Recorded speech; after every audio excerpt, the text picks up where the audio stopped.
Hello, everyone. I'm your host, Jackie Iverson. I'm the founder of Health Schema, the digital health wallet aimed at bringing personalized medicine as the mainstream practice by uncovering a 360-degree view of your healthcare journey so you can make informed decisions in partnership with your doctors and care providers.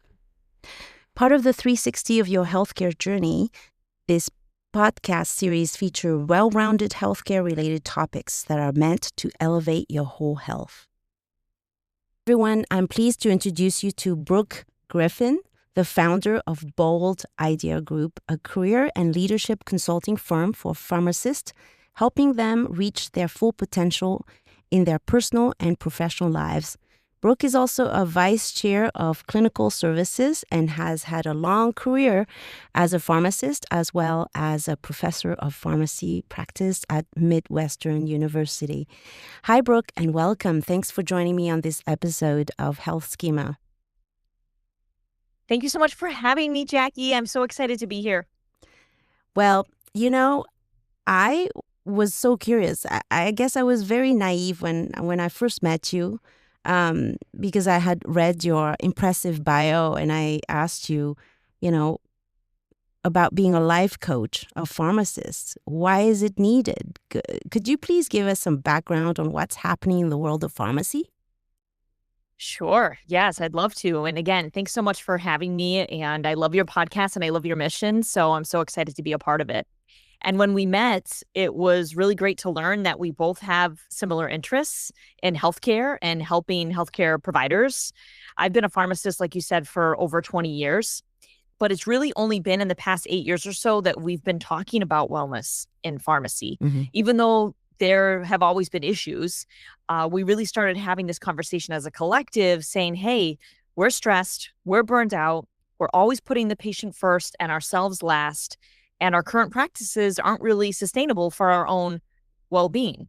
So that conversation started happening before the pandemic. Mm-hmm. And then the pandemic hit and pharmacists, like other healthcare providers, were just overloaded. No work from home opportunities for them, just like other frontline workers, putting their lives and families at risk, being asked to do more with less. And in the community pharmacy space specifically, like the big chains and grocery store pharmacies and some independents, those places were critical in our nation's effort for mass vaccination, with about half of all of those vaccines being given by pharmacists. So you can just imagine the workflow issues that came with that without necessarily the resources to help out. So all of that to say is that pharmacist well-being is an issue, and the results from National Wellbeing Services support that. Mm. So would you say today that 65% of pharmacies are big chains and that independent pharmacies make up about just 35% of that market share? Is it true? Yes. Mm-hmm. Yeah, I think that's about right. I'm not an expert on the numbers, but I was doing some research in preparation for this podcast. And independent pharmacies are still a significant portion of the market share. Mm-hmm. However, we are losing them quickly, about one per day close in the Mm-hmm. United States. So even comparing to a year ago, we have significant less. But yeah, I would say that's probably pretty accurate. Yeah. And so because you mentioned to me that is probably one driving the burnout rate for pharmacists, because larger corporations are going to have pressures towards the revenue that they generate because they have investors and they have to respond to the competition. And so all these revenue-driven type of ambitions really drive, maybe a lack of labor. They're not hiring as many pharmacists because they want to be profitable. And so all those things contribute to the burnout rate, correct? Yeah, absolutely. Yeah. And so I have to say that this is probably a fundamental problem in the American work culture. I don't think it's unique to the pharmacy industry per se. I think every industry is prone to burnout, but you understand the pharmacy world more than anybody. And I think in general, healthcare workers are very prone to burnout because they take on so much, right? And they try to help. But I wanted to bring this up because I have a childhood friend who works as a pharmacist in France, and she's worked as a pharmacist for 30 years. And I asked her about the burnout in her field in France specifically. And she said burnout exists in all professions, just like I mentioned to you, right? Especially when there are pressures with revenue and profitability. But it's perhaps less talked about in the pharmaceutical world, in her opinion. Would you say it's true as well here in the US? Absolutely. Yeah. Why is that? Well, I think we are trained, and this is probably true of all healthcare providers, but pharmacists are trained to provide services to patients in the moment without any reimbursement for their time. Mm-hmm. So if you think about other healthcare providers, we don't necessarily have the same benefits in terms of being able to take vacation whenever we want, being able to call in sick or have someone cover a shift for us. We are accessible anytime, anywhere. You could walk in and get a pharmacist's time Mm-hmm. to for whatever you may need, whether that's a vaccination or just answering a question. And if you go see a physician, for example, you need an appointment, and they get a chair to sit on, and they get support staff, and they get a lunch break. So pharmacists also feel the burden of being that final check before the medication gets to the patient, which Mm-hmm. just adds to the pressure of the day. I mean, many pharmacists just go home at night and just replay everything they did in their head, Right. like praying that they didn't make a mistake. Yeah. It's one of the professions that have a very low margin of error, if any, right? Yes, yes. So maybe they can leverage technology. Right now, there are sets of software that allows them to maybe get information about pharmacogenomics. Do you think that's lacking in the field? Pharmacogenomics is a very interesting and growing field in pharmacy. I think what's holding it back is that it's not quite mainstream enough that we could necessarily recommend it for everybody and it's going to be affordable and accessible for everybody. Mm-hmm. But there are pharmacists and physicians who have decided to specialize in that field, and they're seeing really good results in terms of, thinking about which medications might be the best ones to try first once you have that data. Unfortunately, it's just not mainstream enough to recommend for everybody. Yeah, it's low in adoption. And Yes. that's why I came up with the idea of having this digital health wallet, health schema to accelerate the process and make those personalized medicine initiatives more mainstream. But back to what my friend was saying is that it mainly, in her world, right, in France, it mainly affects pharmacists who have who work long hours due to a lack of staff, which I think is the same here. And then she also said that it's a difficult field to recruit because young graduates go into the private sector because it's better paid and has better hours. And then there's a problem in rural areas or remote locations. There are pharmacists who work alone, and it's a heavy load physically and mentally. So would you say that it's the same issue here in the U.S.? Absolutely. We pharmacists, specifically in the community setting, they tend to work alone. There's very little overlap where you have interaction with another pharmacist. You might have technician help and intern help, but very little overlap with another pharmacist. So you are the one who is responsible for checking all of these prescriptions that are coming through, handling the drive-through window if there is one, answering all of the phone calls from patients, helping the patients in the over-the-counter aisle, counseling patients at the out window, helping with insurance with the patients at the in window, and you're on your feet for 10 to 12 hours, which is really hard physically, which is probably what your friend was mentioning. Right. And even now, we do have lunch breaks built into most of the workflow here in the United States. Most community pharmacists do have that. However, they're, just quickly eating a salad as fast as they can, and they return to work with a backlog of prescriptions and phone calls to answer. So the queue is growing as you're enjoying your salad, which doesn't sound enjoyable at all. Yeah, I see that. But do you think that the upcoming trend of online pharmacy is going to alleviate the workload for pharmacists in the field? Possibly. I mean, right now it's small but growing. One report I read said that about 13% of patients use an online pharmacy as their primary pharmacy, but this is growing. Right. And two factors that really support this growth is patients really want convenience and a better price. So that will drive them to use an online pharmacy versus an in-person one. There are some stores like Walgreens, they own and operate their own mail order pharmacy. So we may see more of that happening where large corporations will develop their own sector of this. But perhaps, yes, with more and more companies popping up like Amazon and Capsule and other companies that offer same-day delivery for a low price, yeah, we're going to see this market grow. Okay. But at the same time, it's still our pharmacist who fills the order on the other side. It's not just the warehouse inventory person, right? It's still a pharmacist.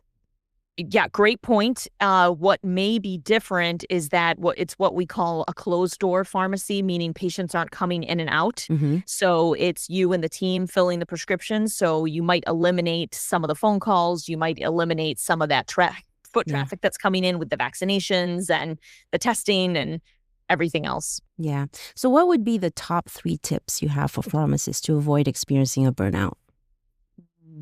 Yeah, I love this question. I've talked with so many pharmacists since I've become a coach. And I think the first thing that we really want to encourage people to think about is figure out where you want to practice. And maybe it's right where you are and you just need some help in making it a bit better. Maybe it's in another part of pharmacy and you have no idea how to get there. Just decide so you can start making baby steps because this is your career experience. So if you're not happy and satisfied, where do you want to go? I think that's step number 1. I think the second thing I'd say is to just talk to someone about your day.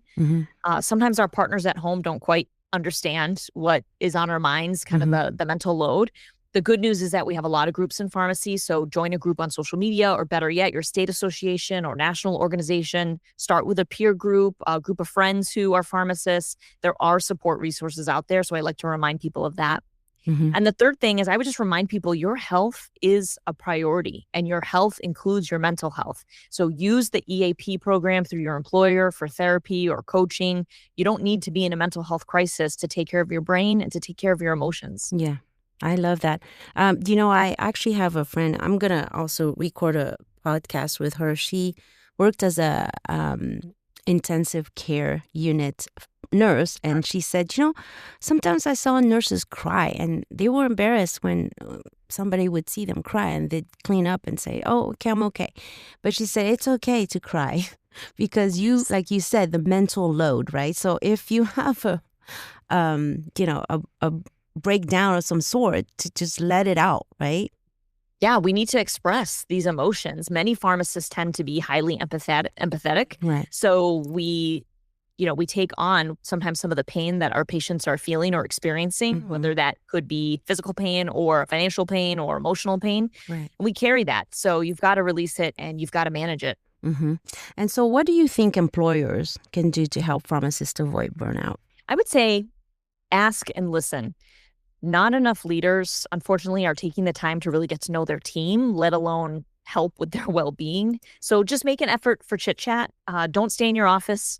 Manage by walking around. The more that your staff sees you and talk to you, the more likely they will open up to you. Yeah. So preventing burnout with your team starts by asking and listening. Pharmacists have ideas of what will help them, but not enough people are asking.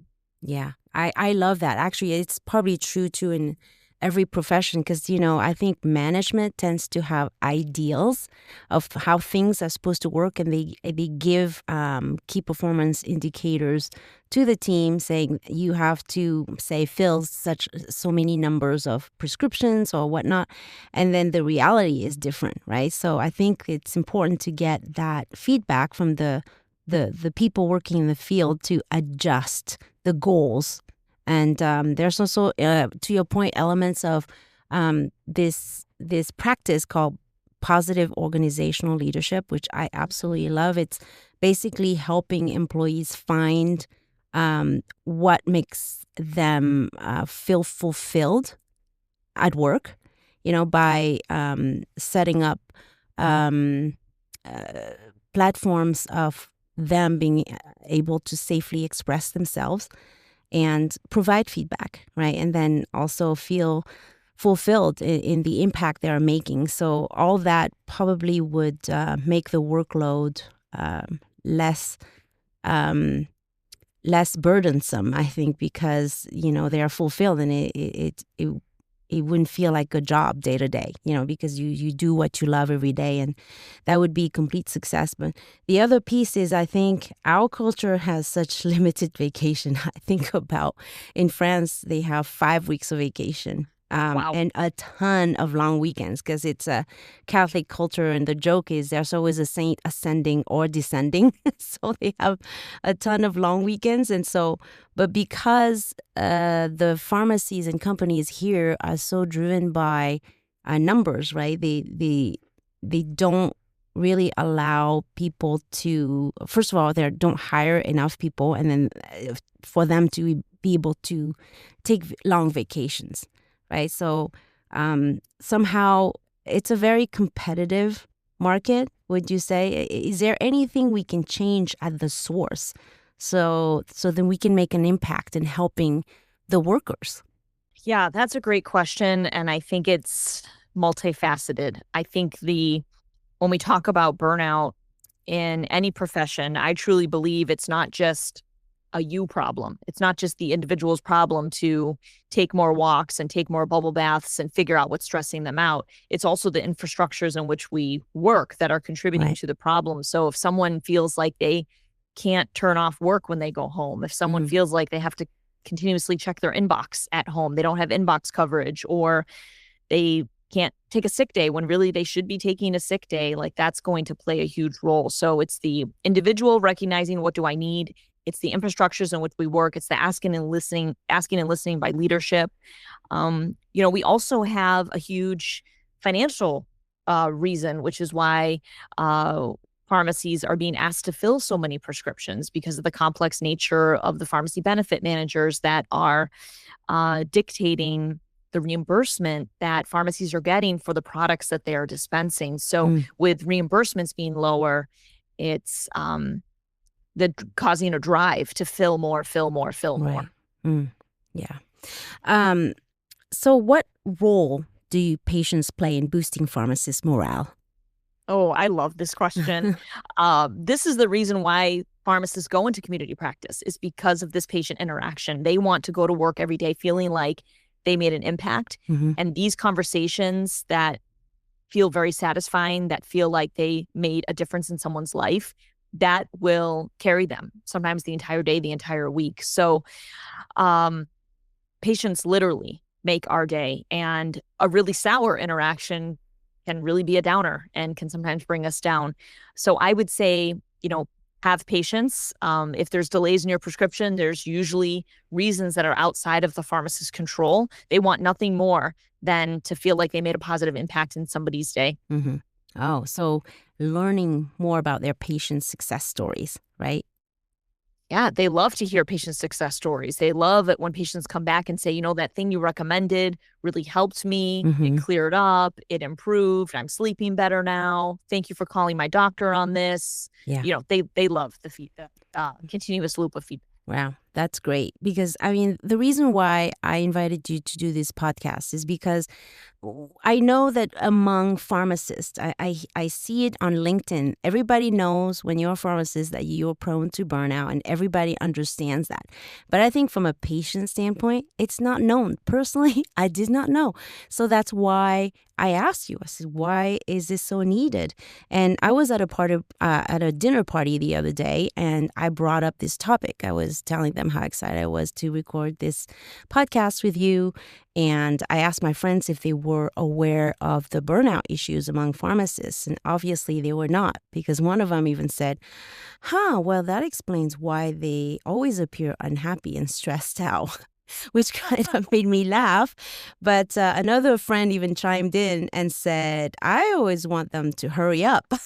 So it's a little bit of pressure, right? And so I told them that perhaps now that they're aware of the pharmacist's struggles, that they should engage with them and apply more empathy and sympathy towards the pharmacist, and maybe bake them some cookies. So it totally changed my perspective and how I view the pharmacist. Granted, I've been lucky enough where I'm healthy enough where I don't need to go to the pharmacy that much. But when you're at the grocery store or at Walgreens, you always walk by a pharmacy. So I'll go make a point, if they're not too busy, to go and have a little chit chat with them and cheer them up for the day and tell them how well they're doing for the world.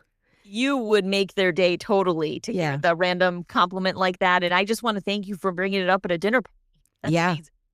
For sure, because I was like, they're all like me. It's not our world, But tell us about a success story where you've had an impact coaching a pharmacist.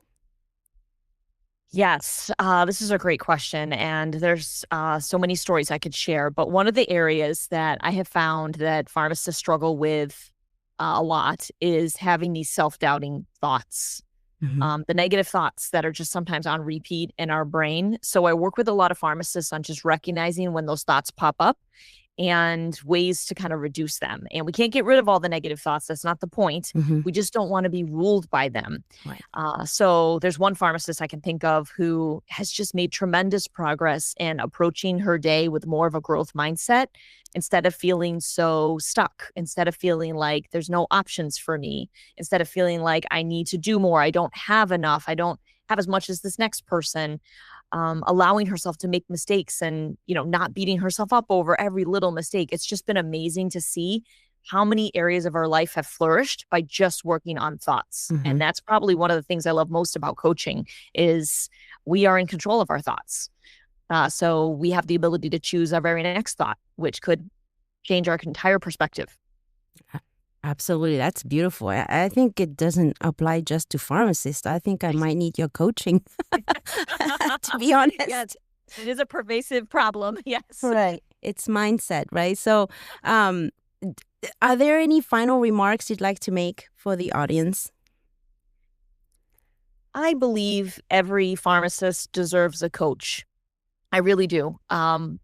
I don't work in the community pharmacy setting, so I don't share the same stressors as my peers. But I did and do have stressors in my work. And there got to a point where I needed some help and I had no idea what coaching was or how it could help.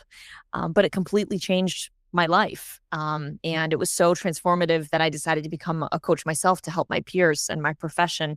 And it doesn't have to be a coach. It could be a mentor or a therapist because these relationships are needed too. But the point is, you're important, you're needed in this world, and I believe in you. Wow, I love it. You need to record this. I even have to listen to you every morning when I wake up. Oh, well, it's funny you should say that, Jackie, because I do have a podcast called 5-Minute Pep Talk. Oh, perfect. Well, tune in, everybody. I'm going to tune in, that's for sure, first thing in the morning. And so, we know that you got into this profession because you got the help yourself and it worked. And so how do people find you? How do they engage with you now? Oh, thank you for asking. LinkedIn is a great place to connect. I would love to hear from you if you heard me on this podcast. Also, my website is boldideagroup.com and my podcast is 5-Minute Pep Talk. Yeah, and it's great. It's just 5 minutes. Yeah. So do you publish it every day or on a weekly basis? So it's about twice a week. Okay, perfect. But then if you accumulate, you can just still listen to the same. Yeah. Yes, I'm on my 125th episode. So we're just made a year. Perfect. There, we have a year of practice listening to you. All right. Well, Brooke, thank you so much for taking the time to be my guest on this podcast. We are so enlightened by everything you said about how we can contribute to making pharmacists' lives better. And hopefully somebody from big corporations is also listening so that they can tweak the way they lead pharmacists. I hope maybe we can find another opportunity to collaborate in the future on another topic that could benefit many pharmacists. So again, thank you so much for taking the time to be with me today. Thank you for inviting me. I am very appreciative of your time. All right. Thanks. Thank you, everyone, for tuning in, and we'll see you next time. Bye-bye.